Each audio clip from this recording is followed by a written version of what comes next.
ಇದಕ್ಕೂ ಮುನ್ನ ಬಿಎಸ್ವೈ ನಿವಾಸದ ಬಳಿ ಪ್ರತಿಭಟನೆ ಕೂಡ ಮಾಡಲಾಯಿತು. ಆಪರೇಷನ್ ಆಡಿಯೋ ಬಗ್ಗೆ ಎಸ್ಐಟಿ ತನಿಖೆಗೆ ಸಲಹೆ ಹಿನ್ನೆಲೆಯಲ್ಲಿ ಸಿಎಂ ಎಚ್ಡಿಕೆ ಮತ್ತು ಸರ್ಕಾರದ ವಿರುದ್ಧ ಪ್ರತಿಭಟನೆ ಕೂಡ ಮಾಡಲಾಯಿತು. ಬಿಎಸ್ವೈ ನಿವಾಸದ ಬಳಿ ಕಾರ್ಯಕರ್ತರು ಘೋಷಣೆಗಳನ್ನು ಕೂಗಿ ಪ್ರತಿಭಟನೆ ಮಾಡಿದ್ರು. ವಿಧಾನ ಪರಿಷತ್ ವಿಪಕ್ಷ ಉಪನಾಯಕ ವೈಎನ್ ನಾರಾಯಣಸ್ವಾಮಿ, ಶಾಸಕ ರೇಣುಕಾಚಾರ್ಯ ನೇತೃತ್ವದಲ್ಲಿ ಪ್ರತಿಭಟನೆ ಮಾಡಲಾಯಿತು. ಬೆಂಗಳೂರಿನ ಡಾಲರ್ಸ್ ಕಾಲೋನಿ ನಿವಾಸದ ಬಳಿ ಕುಮಾರಸ್ವಾಮಿ ವಿರುದ್ಧ ಪ್ರತಿಭಟನೆಯನ್ನ ನಡೆಸಲಾಯಿತು. ಕುಮಾರಸ್ವಾಮಿ ವಿರುದ್ಧ ಧಿಕ್ಕಾರ ಹಾಗೂ ಘೋಷಣೆಗಳನ್ನು ಕೂಡ ಕೂಗಲಾಯಿತು.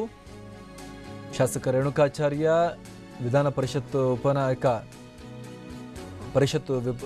ವಿಪಕ್ಷ ಉಪನಾಯಕ ವೈಎನ್ ನಾರಾಯಣಸ್ವಾಮಿ, ವಿಧಾನ ಪರಿಷತ್ ಸದಸ್ಯೆ ಡಾಕ್ಟರ್ ತೇಜಸ್ವಿನಿ ಗೌಡ ಇವರ ನೇತೃತ್ವದಲ್ಲಿ ಪ್ರತಿಭಟನೆಯನ್ನ ನಡೆಸಲಾಯಿತು. ಕುಮಾರಸ್ವಾಮಿಗೆ ಧಿಕ್ಕಾರವನ್ನ ಕೂಗಲಾಯಿತು.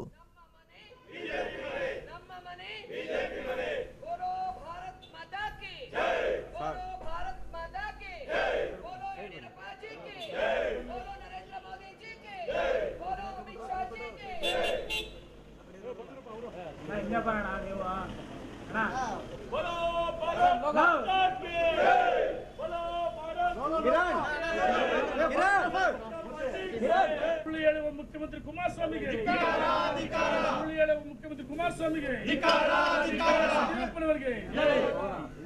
ನರೇಂದ್ರ ಮೋದಿ ಅವರಿಗೆ ಅಮಿತ್ ಶಾಗೆ ರೈತ ನಾಯಕ ಬಿಎಸ್ ಯಡಿಯೂರಪ್ಪನವರಿಗೆ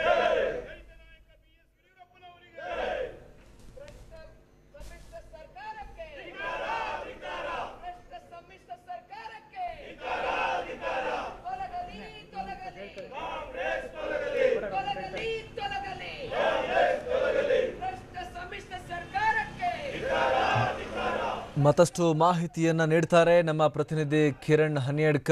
ಕಿರಣ್, ಇವತ್ತಿನ ರಣತಂತ್ರದ ಬಗ್ಗೆ ಚರ್ಚೆ ಮಾಡೋಕೆ ಯಡಿಯೂರಪ್ಪ ತಮ್ಮ ಪ್ರಮುಖ ಶಾಸಕರುಗಳೊಂದಿಗೆ, ವಿಧಾನ ಪರಿಷತ್ ಸದಸ್ಯರುಗಳೊಂದಿಗೆ ಇವತ್ತು ಚರ್ಚೆ ನಡೆಸಿದ್ದಾರೆ. ಜೊತೆಗೆ ಪ್ರತಿಭಟನೆ ಕೂಡ ಬಿಜೆಪಿಯ ನಾಯಕರುಗಳು ಮಾಡಿದ್ದಾರೆ. ಯಡಿಯೂರಪ್ಪ ಮನೆ ಮುಂದೆನೇ ಕುಮಾರಸ್ವಾಮಿಗೆ ಧಿಕ್ಕಾರವನ್ನ ಕೂಗಿದ್ದಾರೆ. ಕಿರಣ್, ಏನೆಲ್ಲ ಮಾಹಿತಿ ಸಿಗ್ತಾ ಇದೆ? ಬಿಜೆಪಿಯ ಇವತ್ತಿನ ಸ್ಟ್ರಾಟಜಿ ಏನು ಅಂತ? ಅಮರ್ ಪ್ರಸಾದ್, ಇವತ್ತು ಕೂಡ ಸದನದಲ್ಲಿ ಎಸ್ಐಟಿ ತನಿಖೆ ಆಗೋದು ಬೇಡ ಅನ್ನುವಂತ ಆಗ್ರಹವನ್ನ ಮುಂದಿಟ್ಟುಕೊಂಡು ಬಿಜೆಪಿ ಆಗ್ರಹವನ್ನ ಮಾಡೋದಕ್ಕೆ ತೀರ್ಮಾನವನ್ನ ಮಾಡಿದೆ. ಅದಕ್ಕೂ ಮುಂಚಿತವಾಗಿ ವಿಪಕ್ಷ ನಾಯಕ ಯಡಿಯೂರಪ್ಪ ತಮ್ಮ ಡಾಲರ್ಸ್ ಕಾಲೋನಿ ನಿವಾಸದಲ್ಲಿ ಆಪ್ತರ ಜೊತೆ ಸಮಾಲೋಚನೆ ಕೂಡ ನಡೆಸ್ತಾ ಇದ್ದಾರೆ. ಈಗಾಗಲೇ ಮಾಜಿ ಸಿಎಂ ಜಗದೀಶ್ ಶೆಟ್ಟರ್, ಅದೇ ರೀತಿ ಶಾಸಕರಂತಹ ಕೆಎಸ್ ಈಶ್ವರಪ್ಪ ಮತ್ತು ವಿಧಾನ ಪರಿಷತ್ ವಿಪಕ್ಷ ನಾಯಕ ಕೋಟಾ ಶ್ರೀನಿವಾಸ ಪೂಜಾರಿ ಹಾಗೂ ವಿಧಾನಸಭೆ ವಿಪಕ್ಷ ಉಪನಾಯಕ ಗೋವಿಂದ ಕಾರಜೋಳ ಹಾಗೂ ಉಳಿದಂತಹ ಆಪ್ತ ಶಾಸಕರೇಂದ್ರ ಅವರೆಲ್ಲರೂ ಕೂಡ ಯಡಿಯೂರಪ್ಪನವರ ನಿವಾಸಕ್ಕೆ ಬಂದಿದ್ದಾರೆ. ಅಲ್ಲಿ ಸಮಾಲೋಚನೆಯನ್ನ ಮಾಡ್ತಾ ಇದ್ದಾರೆ.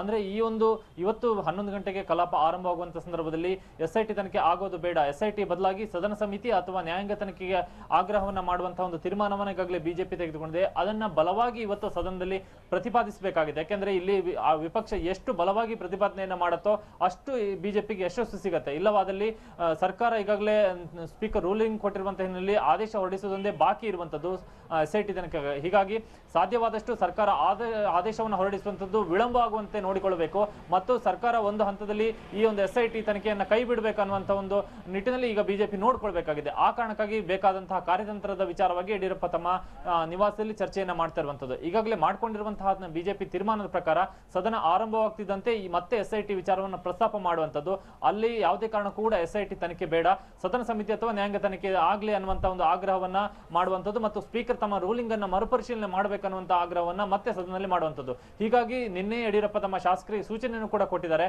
ಎಲ್ಲಾ ಶಾಸಕರು ಇವತ್ತು ಸದನದಲ್ಲಿ ಹಾಜರಿರಬೇಕು ಮತ್ತು ಆಡಳಿತ ಪಕ್ಷದ ಧ್ವನಿ ಹೆಚ್ಚಾಗದಂತ ರೀತಿಯಲ್ಲಿ ನೋಡ್ಕೊಳ್ಬೇಕು. ಪ್ರತಿಪಕ್ಷ ಸದಸ್ಯರು ಜೋರಾಗಿ ಆಗ್ರಹವನ್ನ ಮಾಡಿ ಸರ್ಕಾರದ ಮೇಲೆ ಒತ್ತಡವನ್ನ ಹೇರಬೇಕು, ಸ್ಪೀಕರ್ ಮೇಲೆ ಮುಂದೆ ಆಗ್ರಹವನ್ನ ಮಾಡಬೇಕು ಅನ್ನುವಂತ ಒಂದು ಸೂಚನೆಯನ್ನು ಕೂಡ ಕೊಟ್ಟಿದ್ದಾರೆ. ಅದಕ್ಕೆ ಪೂರ್ವಭಾವವಾಗಿ ಇವತ್ತೀಗ ತಮ್ಮ ನಿವಾಸದಲ್ಲಿ ಸಭೆಯನ್ನ ಮಾಡ್ತಾ ಇರುವಂತದ್ದು.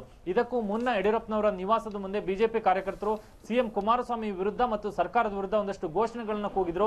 ಪ್ರತಿಭಟನೆಯ ಸ್ವರೂಪದಲ್ಲಿ ಇವರು ಘೋಷಣೆಗಳನ್ನ ಕೂಗಿದ್ರು. ಅಂದ್ರೆ ಇಲ್ಲಿ ಬಿಜೆಪಿ ವಿರುದ್ಧ ಸಿಎಂ ಕುಮಾರಸ್ವಾಮಿ ಷಡ್ಯಂತ್ರವನ್ನ ಮಾಡಿದ್ದಾರೆ, ಯಡಿಯೂರಪ್ಪನವರ ವಿರುದ್ಧ ಷಡ್ಯಂತ್ರವನ್ನ ಮಾಡಿದ್ದಾರೆ ಅನ್ನುವಂತಹ ಆರೋಪವನ್ನ ಮಾಡಿ ಘೋಷಣೆಯನ್ನ ಕೂಗಿರುವಂತದ್ದು. ಒಟ್ಟಾರೆಯಾಗಿ ಇವತ್ತೀಗಾಗಲೇ ಬಿಜೆಪಿ ಮಾಡಿಕೊಂಡಿರುವಂತಹ ತೀರ್ಮಾನದ ರೀತಿ ನಡೆದುಕೊಂಡ್ರೆ ಇವತ್ತು ಬೆಳಗ್ಗೆ ಕಲಾಪ ಆರಂಭವಾಗುವಂತಹ ಸಂದರ್ಭದಲ್ಲಿ ವಿಧಾನಸಭೆ ಮತ್ತು ವಿಧಾನ ಪರಿಷತ್ ಎರಡೂ ಸದನಗಳಲ್ಲೂ ಕೂಡ ಎಸ್ಐಟಿ SIT ವಿಚಾರವನ್ನ ಬಿಜೆಪಿ ಪ್ರಸ್ತಾಪ ಮಾಡುತ್ತೆ, SIT ತನಿಖೆ ಮಾಡಬಾರದು ಅನ್ನುವಂತಹ ಆಗ್ರಹವನ್ನ ಮಾಡುತ್ತೆ.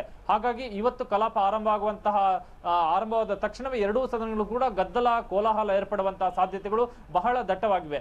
ಬಹುತೇಕ ಉಳಿದಂತಹ ಕಾರ್ಯಕಲಾಪಗಳ ಪಟ್ಟಿಯಲ್ಲಿರುವಂತಹ ಕಾರ್ಯಕಲಾಪಗಳು ಯಾವುದು ಕೂಡ ನಡೆಯುವಂತಹ ಸಾಧ್ಯತೆಗಳು ಈಗಿನ ಪರಿಸ್ಥಿತಿಯಲ್ಲಿ ಬಹಳ ಕಡಿಮೆ ಅಂತ ಹೇಳಲಾಗ್ತಿದೆ. ಯಾಕೆಂದ್ರೆ SIT ವಿಚಾರವೇ ಹೆಚ್ಚಿನ ಗದ್ದಲಕ್ಕೆ ಕಾರಣವಾದ್ರೆ ಉಳಿದಂತಹ ಯಾವುದೇ ಕಾರ್ಯಕಲಾಪ ನಡೆಯೋದಕ್ಕೆ ಅವಕಾಶ ಆಗುವಂತಹ ಸಾಧ್ಯತೆಗಳು ಕಾಣಿಸ್ತಾ ಇಲ್ಲ. ಅಮರ್ ಪ್ರಸಾದ್. Thank you Kiran.